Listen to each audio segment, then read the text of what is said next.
இந்த திமுக திராவிட மாடல் அரசு இருக்குல்ல, அந்த திராவிட மாடல் அரசு பல திட்டங்கள், அதாவது நம்ம மக்களுக்கு திட்டங்கள் சொல்லிட்டு பல திட்டங்கள் அறிவிக்கிறாங்கல்ல, அந்த அறிவிக்கிற திட்டம் எதுவுமே முறையாக முதல்ல மக்களுக்கு போய் சேர்றதே கிடையாது. ஏதாச்சும் நீங்க சேர்றதான்னு கொஞ்சம் நினைச்சு பாருங்க. அவர்கள் வந்து கொஞ்சம் ஆபீஸ் வாப்பான்னு கூப்பிடுறாரு. ஆபீஸ்க்கு போறேன். இந்த ரொட்டி பால் முட்டை திட்டம்னு தளபதி அறிவிச்சிருக்காருப்பா. இது ஒரு நல்ல ஸ்லம் ஏரியாவா பார்த்து, குழந்தைங்களுக்கு ஊட்டச்சத்தே இல்லாத ஒரு ஏரியாவை பார்த்து குழந்தைகள் பயன்படுற வகையில் இந்த ரொட்டி பால் முட்டை திட்டத்தை நீ எடுத்து நடத்துப்பா அப்படின்னு சொல்லியிருந்தாரு. எப்படி இருக்கு திட்டம்னா, உள்ளே போகிற கொரோனா டைமு மேலே போனோடனே வாங்கன்னு சொல்லிட்டு ரூமில் உட்கார வச்சாரு.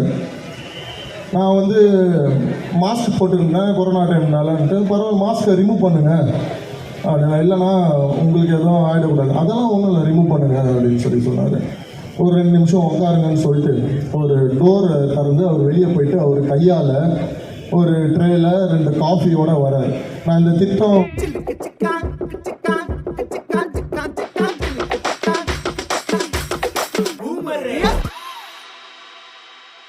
எங்களின் தொண்டர்களும் தோழர்களும் பெரியவர்களும் தாய்மார்களும் உங்கள் அனைவருக்கும் இந்நேரத்தில் என் முதற்கண் வணக்கத்தை தெரிவித்துக் கொள்கிறேன்.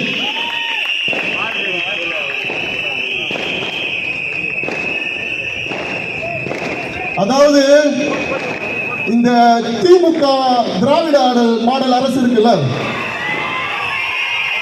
அந்த திராவிட மாடல் அரசு பல திட்டங்கள், அதாவது நம்ம மக்களுக்கு திட்டங்கள் சொல்லிட்டு பல திட்டங்கள் அறிவிக்கிறாங்கல்ல, அந்த அறிவிக்கிற திட்டம் எதுவுமே முறையாக முதல்ல மக்களுக்கு போய் சேர்றதே கிடையாது. ஏதாச்சும் நீங்க சேர்றதான்னு கொஞ்சம் நினைச்சு பாருங்க. அப்படியே ஒரு திட்டத்தை அறிவிச்சாலும் நம்ம போயிட்டு கவர்மெண்ட் ஆபீஸ்ல அந்த திட்டம் சம்பந்தப்பட்டு இந்த மாதிரி திட்டம் இருக்கு, இதுக்கு இந்த சலுகை கொடுனா திட்டம் அறிவிச்சாங்க, இன்னும் நடைமுறைக்கு வரலங்க அப்படின்றாங்க. சில திட்டங்கள் வெளியும் தெரியறதில்லை, அப்படியே தெரிஞ்சு சில திட்டங்கள் இருந்தாலும் அந்த திட்டங்கள் திராவிட மாடல் அரசுக்கான கட்சிக்காரர்களுக்கு மட்டும்தான் அது பயன்படுது.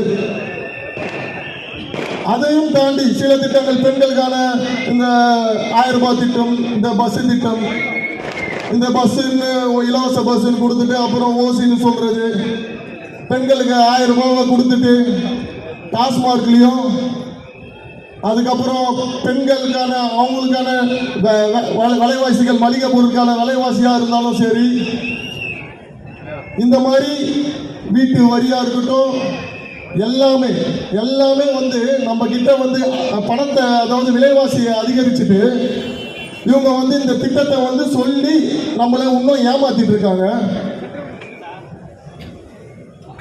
இவங்க திட்டம்னு ஏமாத்துறாங்களே. ஒரு உண்மை கதையை ஒன்று சொல்ல போறேன். அதாவது மக்கள் இயக்கமா இருக்கும்போது நம்ம தளபதி அவர்கள் விலையில்லா விருந்தகம்ன்ற ஒரு திட்டம், ரொட்டி பால் முட்டை திட்டம்ட்டு பயலகம், நூலகம், விலியகம், குருதி இயக்கம், இந்த மாதிரி பல திட்டங்கள் நம்ம மக்கள் இயக்கத்தில் இருக்கு. அப்போ ஒரு நாள் பொதுச் செயலாளர் அவர்கள் வந்து கொஞ்சம் ஆபீஸ் வாப்பான்னு கூப்பிடுறாரு. ஆபீஸ்க்கு போறேன்.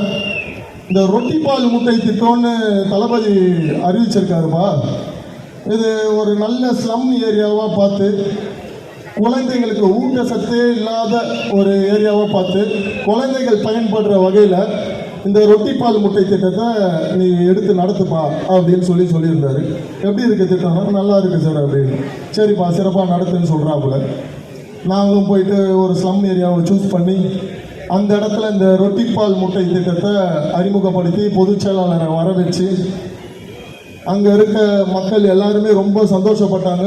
நல்ல திட்டமாக இருக்குது அப்படின்னு சொல்லிட்டு நாங்கள் அந்த ரொட்டி பால் முட்டை திட்டத்தை காலைல 7 மணிலேருந்து 8 மணி வரைக்கும், அதாவது அவங்களுக்கான கார்டு கொடுத்துருவோம். அப்போ அந்த டைமில் வந்து வாரம் குழந்தைங்கள்லாம் வந்து வாங்கிட்டு போயிருந்தாங்க. ஒரு 3-4 வாரம் இருக்கும். அப்போ வந்து பொதுச் செயலாளர் அவர்கள் கால் பண்ணி தலைவர் கூப்பிடுறாரு, தளபதி கொஞ்சம் ஆஃபீஸ் வந்துடுப்பான்னு சொல்கிறாங்க. அப்போ வந்து தலைவரை சந்திக்கிறதுக்கு போகிறேன். உள்ளே போகிறேன், கொரோனா டைமு. மேலே போனோடனே வாங்கன்னு சொல்லிட்டு ரூமில் உட்கார வச்சாரு. நான் வந்து மாஸ்க் போட்டுருந்தேன் கொரோனா டைம்னாலன்ட்டு. பரவாயில்ல, மாஸ்க்கை ரிமூவ் பண்ணுங்க அப்படின்னா. இல்லைனா உங்களுக்கு எதுவும் ஆகிடக்கூடாது. அதெல்லாம் ஒன்றும் இல்லை, ரிமூவ் பண்ணுங்க அப்படின்னு சொன்னார். ஒரு 2 நிமிஷம் உட்காருங்கன்னு சொல்லிட்டு ஒரு டோரை திறந்து அவர் வெளியே போயிட்டு அவர் கையால் ஒரு ட்ரேயில் 2 காஃபியோட வரார். நான் இந்த திட்டம் செயல்பட்ட அந்த தம்பி ஒருத்தர் கூட இருந்து ஒர்க் பண்ண அந்த திட்டத்துக்காக அந்த தம்பியை மட்டும் கூட்டிகிட்டு போயிருந்தேன். 2 பேர் தான் போயிருந்தோம். அவரே காஃபி எடுத்துகிட்டு வந்து கையில் கொடுத்து உட்காருங்க குடிங்கன்னு சொல்லிட்டு